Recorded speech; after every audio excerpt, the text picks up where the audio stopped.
अतिलघु कथा. विषय गजरा. कथा पहिली. लग्नानंतर पहिल्यांदाच त्यांच्या छोट्याशा झोपडीत त्यांना एकांत मिळणार होता. छान तयार होऊन केसात गजरा माळून ती त्याची कधीपासून वाट पाहत होती. तो आला तसा दारूचा उग्र वास आणि मनगटाला बांधलेला गजरा पाहून ती काय समजायचे ते समजली आणि तिने माळलेल्या गजऱ्यातली फुलं एकाएकी सुकून गेली.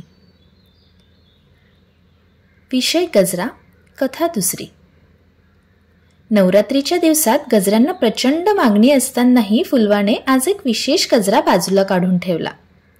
संध्याकाळ झाली तशी ती धावत मंदिराजवळ जाऊन त्या बंदोबस्ताहून परत जाणाऱ्या महिला पोलिसला दिला आणि म्हणाली, घरी गेलात की माळा हा गजरा तुमच्या केसात.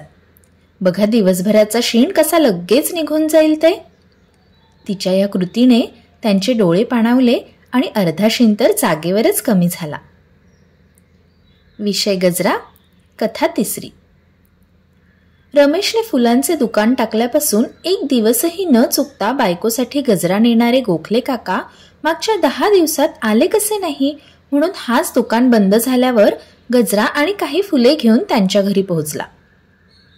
पण आज तो गजरा काकूंच्या केसात न माळला जाता त्यांच्या फोटो समोर निश्चित पडून होता.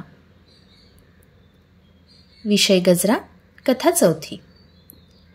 नितांत काटकसरीने संसार करणाऱ्या बायकोचा आज वाढदिवस म्हणून ह्याने तिच्यासाठी गजरा घेतला. अचानक नणंद समोर आली आणि दादाच्या हातातून गजरा घेत वहिनीला म्हणाली, दादाला कळालं वाटतं मी आली येते म्हणून गजरा आणला माझ्यासाठी. तिला गजरा माळून देताना हातात गळून पडलेल्या 2 मोगऱ्याच्या फुलांचा सुवास घेत ती त्याच्याकडे पाहून म्हणाली, आज ह्या फुलांपेक्षा तुमच्या प्रेमाचा दरवळत जास्त जाणवतोय मला. विषय गजरा. कथा पाचवी.